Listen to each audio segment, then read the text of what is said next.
রাষ্ট্রপতি অধ্যাদেশ জারি আজ 6 মাসের মধ্যেই নিষ্পত্তি করতে হবে মামলা। মহামান্য রাষ্ট্রপতির আদেশ বলে ইনশাআল্লাহ এটাকে অধ্যাদেশ হিসাবে জারি করার প্রস্তুতি নিচ্ছে। আইনি যথেষ্ট নয়, প্রয়োজন যথাযথ প্রয়োগ, নজর দিতে হবে মূল্যবোধ চর্চায়। নৈতিকতা মূল্যবোধটা এই বাড়ি এবং স্কুলের জন্য বাধ্যতামূলকভাবে একটা 100 মার্কের একটা কোর্স করা উচিত। ভিকটিমের যে সাপোর্ট সেটা যদি এনশিওর করতে না পারি তাহলে এই মৃত্যুদণ্ড দিয়ে কিন্তু কাজ হবে না। দেখছিলেন প্রধান শিরোনাম, সকালের সময়ের সঙ্গে আছে আমি এসএম ইকবাল। এবার অন্যান্য শীর্ষ সংবাদ। রাজধানীর রাতের ফ্লাইওভার যেন মৃত্যুকূপ, বিকল ল্যাম্পপোস্টের দুর্ঘটনার সংখ্যা, ঘটছে হত্যা ছিনতাইও, নেই কর্তৃপক্ষের নজরদারি। শিশুর জন্মগত ছানির কারণে ৮০% পর্যন্ত দৃষ্টিশক্তি হারানোর আশঙ্কা, অভিভাবকদের সতর্ক হওয়ার পরামর্শ, প্রান্তিক পর্যায়ে পরীক্ষার সুযোগ সৃষ্টির আহ্বান। রাজধানীর প্রায় অর্ধেক মানুষের দেহেই করোনার অ্যান্টিবডি, আক্রান্তদের ৮২% ছিল না লক্ষণ, গবেষণা প্রকাশ। এবং ফ্লোরিডায় নির্বাচনী সমাবেশের আগে ট্রাম্পের করোনা মুক্তির দাবি ব্যক্তিগত চিকিৎসকের, ওহাইওতে বাইডেনের জমজমাট প্রচারণা।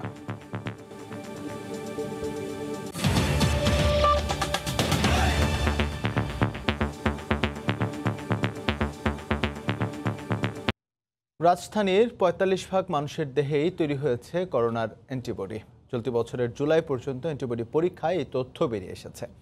আক্রান্তদের ৮২%-এরই কোনো লক্ষণ ছিল না। গতকাল বিকেলে রাজধানীর গুলশানে একটি হোটেলে দেশে করোনা সংক্রমণ পরিস্থিতি ও জিন রূপান্তর নিয়ে গবেষণায় এই তথ্য জানানো হয়। বিশ্ব থমকে গেছে করোনা মহামারীতে, বাংলাদেশে রক্ষা পায়নি তার ছোবল থেকে। ২৬শে মার্চ থেকে সীমিত আকারের লকডাউন বেড়েছে কয়েক মাসে। রাজধানী ঢাকার প্রায় অর্ধেক মানুষের দেহে এরই মধ্যে তৈরি হয়েছে করোনার অ্যান্টিবডি। আইডিসিআর ও আইসিডিডিআরবি যৌথ জরিপে উঠে এসেছে, চলতি বছরের জুলাই পর্যন্ত প্রতি ১০ জনে ১ জন সংক্রমিত হয়েছেন, আর ৮৫%-এরই ছিল না কোনো লক্ষণ। জেনোমিক অ্যানালাইসিস করতে যে আমরা যেটা দেখলাম, বিশ্বব্যাপী করোনা ভাইরাসের যে স্ট্রেনগুলো রয়ে গেছে ফর কোভিড-19, সেটার সাথে আমাদের দেশে পাওয়া যে স্ট্রেনগুলোর কোনো পার্থক্য নেই, একই ধরনেরই। এবং এখানে যে মিউটেশন হচ্ছে কিন্তু খুব একটা রেট হাই না। গবেষণায় ঢাকার ২৫টি ওয়ার্ডের ১২,৬১৯ জনের নমুনা পরীক্ষায় কোভিড-১৯ শনাক্ত হয়েছে ৯.৮% দেহে। সার্ভে থেকে আমরা দেখছি যে আমাদের সিমটম না থাকলেও কিন্তু আমাদের কেস পজিটিভ হতে পারে। সুতরাং আপনি কিন্তু জানেন না যে আপনার পাশের জন আসলে রোগী কি রোগী নয়। তাদের মধ্যে অ্যান্টিবডি দেখেছি, সিরো পজিটিভিটি আছে কিনা সেটাই আমরা এই স্টাডিতে বিশ্লেষণ করেছি।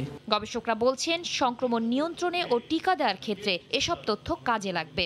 এই স্বাস্থ্যবিধি মেনে চলার কার্যক্রমে যদি অংশগ্রহণ আমরা নিশ্চিত করতে না পারি, তাহলে কিন্তু কোভিডের ক্ষেত্রে আমরা এটা প্রতিরোধ নিয়ন্ত্রণ আমাদের জন্য কষ্টসাধ্য হবে।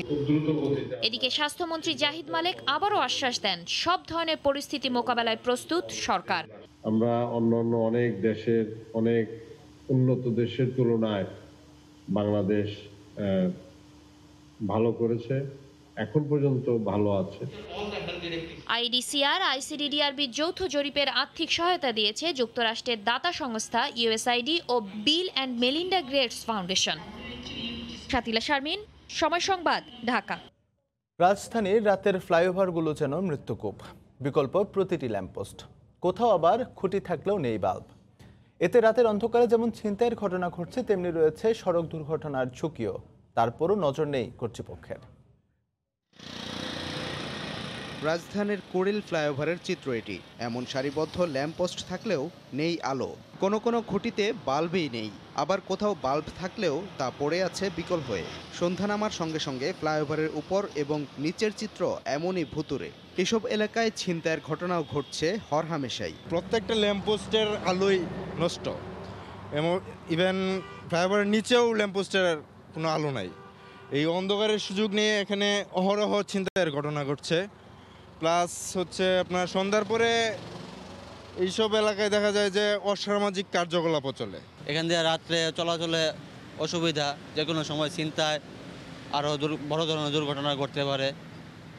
এ বিষয়ে লাইটগুলো জরুরি, খুবই জরুরি ফ্লাইওভারের জন্য। একই চিত্র রাজধানীর মগবাজার ফ্লাইওভারের। রাস্তার দুই পাশের সবগুলো ল্যাম্পপোস্টই আলোহীন। দীর্ঘদিন ধরে এভাবেই পড়ে আছে বিকল হয়ে। সড়ক দুর্ঘটনার জন্য যেন সবচেয়ে অনুকূল পরিবেশ এটি। নাগরিক সুবিধার কথা বিবেচনা করে রাজধানীর বিভিন্ন এলাকায় এরকম ফ্লাইওভার গড়ে তোলা হয়েছে, তবে এর সঠিক রক্ষণাবেক্ষণের অভাবে এখানে যে লাইটগুলো আছে সেগুলো দীর্ঘদিন যাবৎ অকেজো হয়ে পড়ে আছে।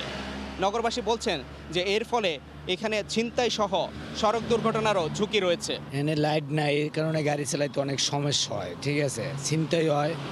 যে কিছুদিন আগে একটা জবই দিয়েছে, জবই দিয়ে গাড়ি নিয়ে গেছে এক হুন্ডার পাঠাও ড্রাইভারে। এরকম এখানে হয় প্রায়। নগরবাসীর দাবি, কর্তৃপক্ষের সুদৃষ্টি আর সঠিক রক্ষণাবেক্ষণ থাকলেই ফ্লাইওভারের মতো এমন বৃহৎ উন্নয়ন প্রকল্পের সুফল পাওয়া যাবে। সাদিকুর রহমান, সময় সংবাদ, ঢাকা। সকালের সময় আরও থাকছে, বিসিবি প্রেসিডেন্টস কাপে নিজেদের প্রথম ম্যাচে দুপুরে মাঠে নামবে তামিম একাদশ, প্রতিপক্ষ মাহমুদুল্লাহর দল।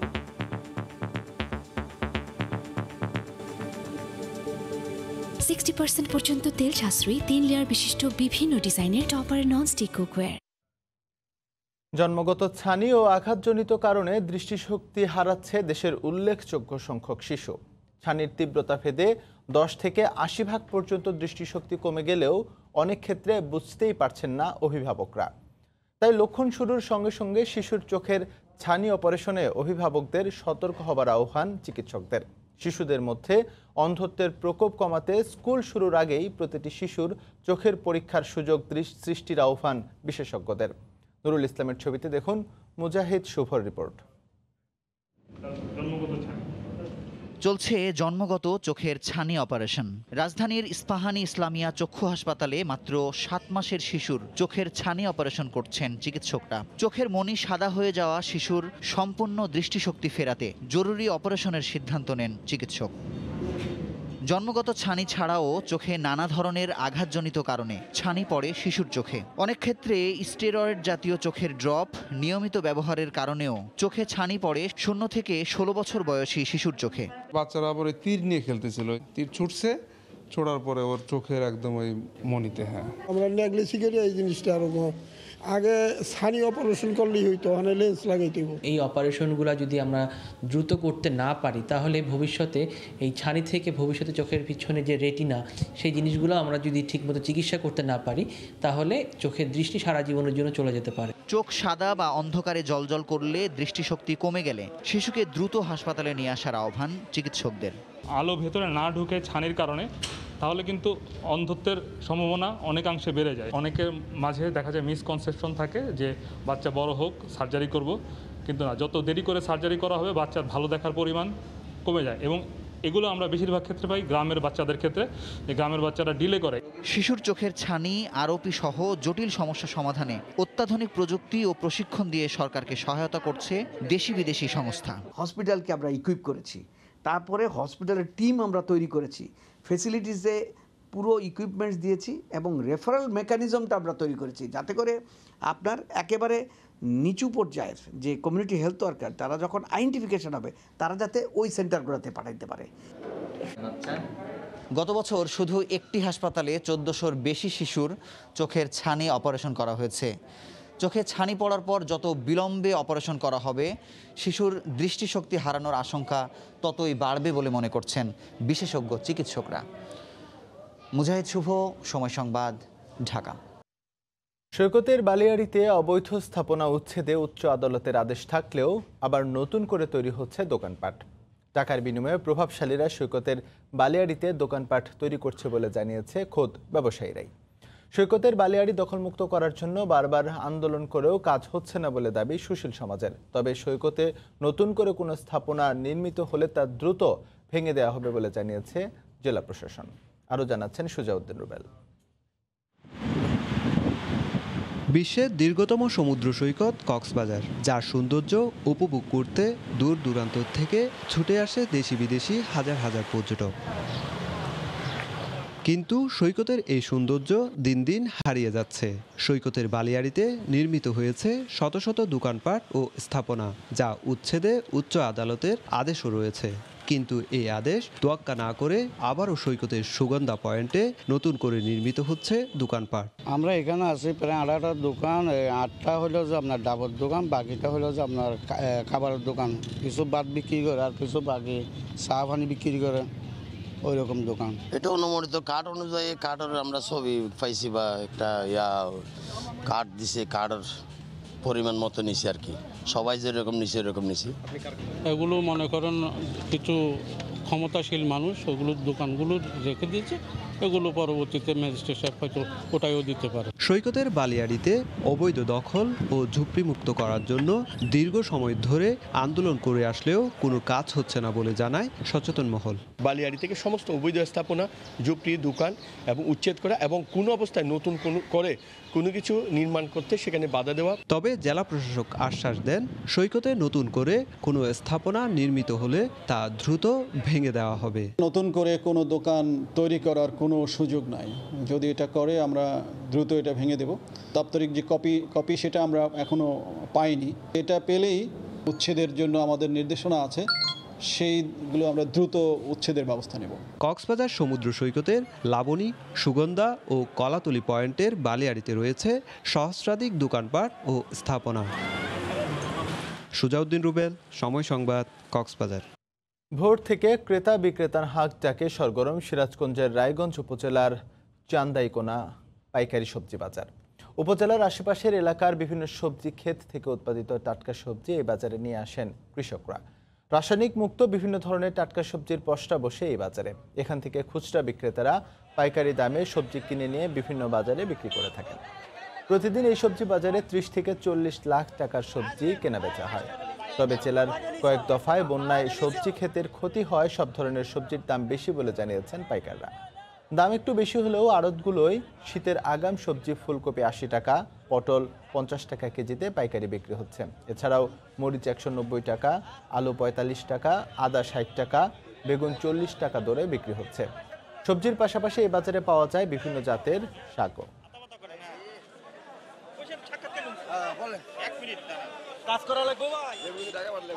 আমাদের এখানে বর্তমান বেগুন উঠতেছে, পটল উঠতেছে, ফুলকপি উঠতেছে, বাঁধাকপি উঠতেছে। শশা বেচা 40 টাকা কেজি, মুখি বেচাম 35 টাকা কেজি, পটল বেচাম 50 টাকা কেজি। বন্যা নিচ্ছে, তারপরে বৃষ্টি হলে কিছুদিন বললে ওই সবজিগুলো নষ্ট হয়ে গেছে, যার পরিপ্রেক্ষিতে দামগুলো বেশি। করোনায় আক্রান্ত হওয়ার মাত্র 12 দিন পরই আবারও নির্বাচনী প্রচারণায় ফিরলেন মার্কিন প্রেসিডেন্ট ডোনাল্ড ট্রাম্প। হোয়াইট হাউসের চিকিৎসকরা ট্রাম্পকে করোনামুক্ত দাবি করার পরপরই ফ্লোরিডায় নির্বাচনী সমাবেশে যোগ দেন তিনি। ট্রাম্পের মাধ্যমে এখন আর করোনা ছড়ানোর শঙ্কা নেই বলে দাবি করেন তারা। প্রচারণায় ব্যস্ত সময় পার করছেন ডেমোক্রেট দলীয় প্রার্থী জো বাইডেনও। নিউ ইয়র্ক থেকে বিস্তারিত জানিয়েছেন হাসানুজ্জামান সাকি। ফ্লোরিডার স্যানফোর্ডে নির্বাচনী প্রচারণা চালিয়েছেন মার্কিন প্রেসিডেন্ট ডোনাল্ড ট্রাম্প। করোনায় আক্রান্ত হওয়ার পর এই প্রথম হোয়াইট হাউসের বাইরে কোনো নির্বাচনী সমাবেশ করেছেন। সাংবাদিকরা বারবার হোয়াইট হাউসের বিভিন্ন কর্তা ব্যক্তিদের কাছ থেকে জানতে চাচ্ছিলেন যে প্রেসিডেন্ট ডোনাল্ড ট্রাম্প কবে শেষ তার করোনার পরীক্ষা হয়েছে এবং তিনি নেগেটিভ রিপোর্ট পেয়েছেন। এই বিষয়টি নিয়ে কিন্তু একটি ধোঁয়াশা ছিল।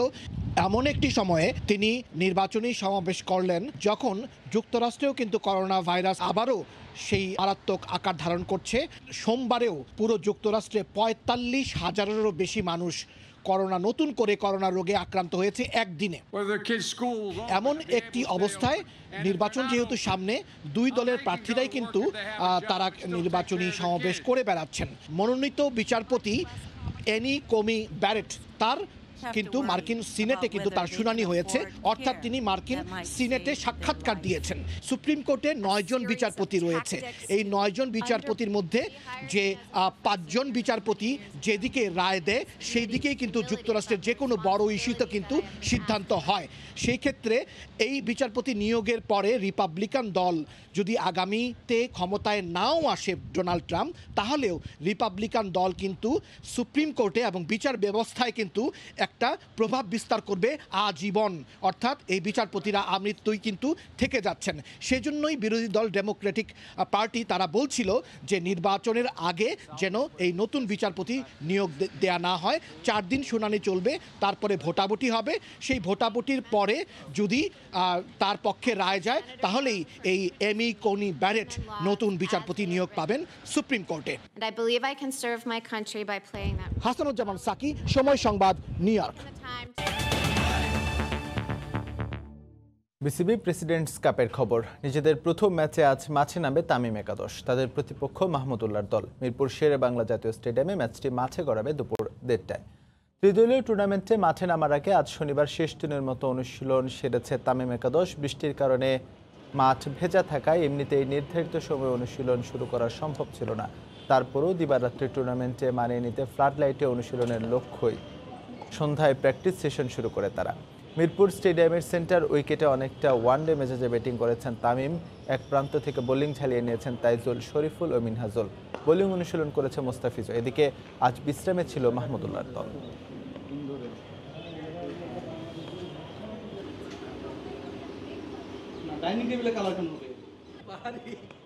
সকালের সময় শীর্ষ সংবাদ জানিয়ে দিচ্ছি আবারও। রাজধানীর রাতের ফ্লাইওভার জন্য মৃত্যুকূপ, বিকল ল্যাম্পপোস্টে দুর্ঘটনার সংখ্যা, অহরহই ঘটছে হত্যা, ছিনতাই।